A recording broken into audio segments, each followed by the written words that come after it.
एबे चाषी मानक आसला बड़ खुशी खबर। तेज आज आसो कि चाषी मान अकाउंट को 2000 टंका तेज पीएम किसान सम्मान निधि योजनार 21तम किस्ती टंका चाषी मान अकाउंट को केबे क्रेडिट हेबो एबुर कि केउ समय 21तम किस्ती टंका चाषी मान अकाउंट को आसीबो। चाषी मानक आज बड़ भेटी देबी कि माननीय प्रधानमंत्री श्री नरेंद्र मोदी। तो ए नै कोन बड़ घोषणा रही आपण माने जानिया पूर्व हम चैनल को प्रथम तरीक आसते चैनल को सब्सक्राइब करी पाखे आसुवा बेल आइकन को ऑल बटन में सेट करने सहित वीडियो हेल्पफुल होते निहाती भाव वीडियो को लाइक करी डिस्क्रिप्शन में टेलीग्राम चैनल लिंक अच्छी तो जाकि आपण माने जानि जांतु। तो देखंतु आपण माने हम कहबा रखबा चाहूछु कि पूर्व रिपोर्ट मिलथिला कि दीपावली अवसर रे चाषी मानक अकाउंट को 2000 टंका क्रेडिट हेबो जाकि पीएम किसान सम्मान निधि योजना 21तम किस्ती अनुसार जाकि प्रधानमंत्री श्री नरेंद्र मोदी प्रदान करिवे। हेले ए पर्यंत भी तारीख को सरकार घोषणा करूनांती। तबे आपण माने एतु अनुमान कर दियंतु कि आज ही तुमको पीएम किसान 21तम किस्ती टंका आसीबनी। आपण माने तो जानिथिबे जेतेबेले भी पीएम किसान टंका मिले तार किछि दिन पूर्व सरकार घोषणा कर दियंती कि एठु से उद्घाटन करिवे बा एठु पेमेंट से प्रदान करिवे।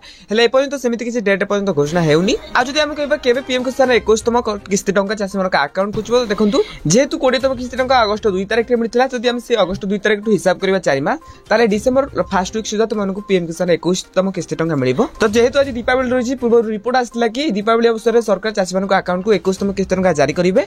तो ए पर्यंत तार सठिक तारीख घोषणा हैनी। तो तारीख घोषणा ले मु आपण मानकु जणाई देबी। तो आपण माने जानिया पई हम चैनल को सब्सक्राइब करंतु। आ हो वीडियो टी कोन देखछन नियत भाबे कमेंट बॉक्स में कमेंट करंतु।